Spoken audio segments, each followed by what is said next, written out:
Jeremiah Gemmel. Appreciate you. What have you seen out of the development of Greg Ross since last year? Man, Greg's came a long way. Last year, I feel like he was a little inconsistent when it came to his technique and also learning the playbook. But seeing him develop from last year to this year is a huge jump. I mean, in the spring and in fall camp, he was in the film room every single day. And then some days I would come out there, a couple of the LBs, D. Ross, John Smith, we'd go out to the indoor, and he'd be out there in the indoor working on his technique by himself. And I've never seen that from him before. How do you expect Bateman to rotate linebackers now with Dominique Ross coming back? He played a little more in the first half, but then you and Chaz can play more in the second half. Yeah, I think we're going to be rotating a lot this week and these upcoming weeks. Keep everybody's legs fresh. John Smith's back, so he'll be rotating in and out with me, and he'll probably just be switching up the rotation. Me, D. Ross, me, Surratt, John, D. Ross, John, Surratt, and just see how it goes. Four in the middle. Yeah, we're all four in the box and inside. I think you played 71 snaps Saturday. How fresh were you on snap 71? Well, with Coach Hess coming in this offseason, I mean, I ain't gonna say I was feeling great, but I wasn't cramping up. I felt like I felt like I could play another quarter. You talked a lot about that back in August about just everything. I think it was your muscle index and all that kind of stuff. You clearly seeing all that stuff pay off through the course of the game. Right. I mean, we even seen it week one. I mean, the fourth quarter against South Carolina, I would look out wide and see some of the receivers like leaning over, like breathing hard, and I'm just looking at our guys. And I'm like, man, we look fresh. Like we're good. We're ready to go in the fourth quarter.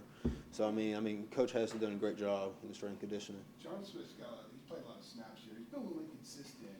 What have you seen from him now that he's getting geared up to get back on the field that gives you a lot of confidence? And he's a better player too. It sounds similar to Greg Ross in his situation.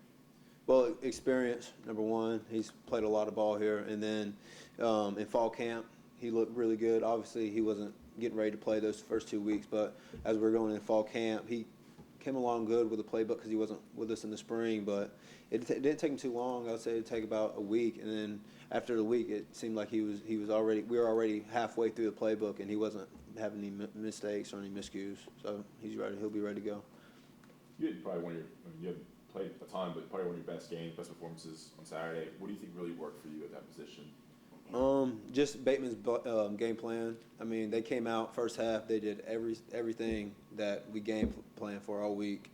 And in the second half, I mean, they came up with some things that we didn't really game plan for. But once we came back on the sidelines and regroup, we were able to stop what they were trying to do. What's the key to this in-game, within the quarters, those adjustments? I mean, how's Bateman?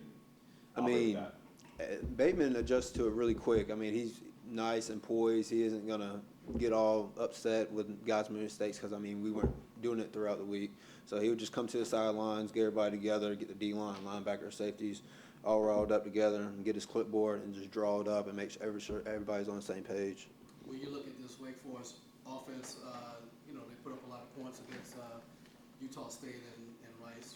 What's so problematic about this offense? Well, they run tempo, and they're smart. They're not going to give up any penalties. I mean, they're a really disciplined team, coached very well.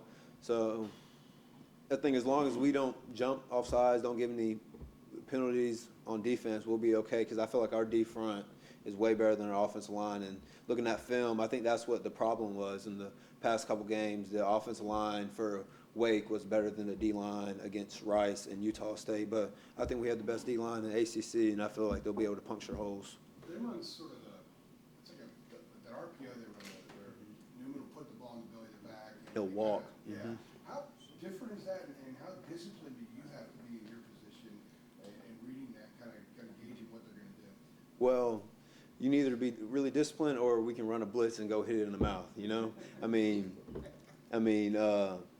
Yeah, I mean, you do got to be disciplined because, I mean, sometimes that's what they want the backers they do. They want them to come down and run in the gap. So that's what all the running backs are looking for. He's just walking. And if he sees a linebacker blow a gap, offensive lineman is going to blow him up, and then he's going to go where the linebacker is. So just keeping our pace and pacing the ball will be good for us. And Matt was saying that when he was looking for coordinators, he wanted guys that had fun schemes to play in. What is it that's fun about playing this defense right now? Well, Bateman, I mean, I guess he just makes the defense fun. I mean, the calls are super easy. I mean, we can get one call 2 words, and it goes for the whole defense. I mean, a base call for us is breeze, and that goes from the D line to the linebackers to the safety. So we can look around, call that real quick, and we get lined up. I mean, years past, we would have long defense calls, and in the game, you're not going to be able to say the whole defense call and get everybody lined up if we're trying to check or change a call. I think for the first 2 games, you led the team in total tackles. What do you attribute to your hot start? I think this past game I led in tackles. Chaz had 12 the first game.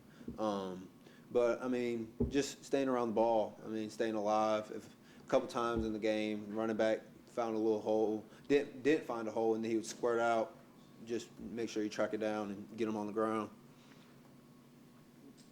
Thanks, Jeremiah. Yep. Thank you. Appreciate it.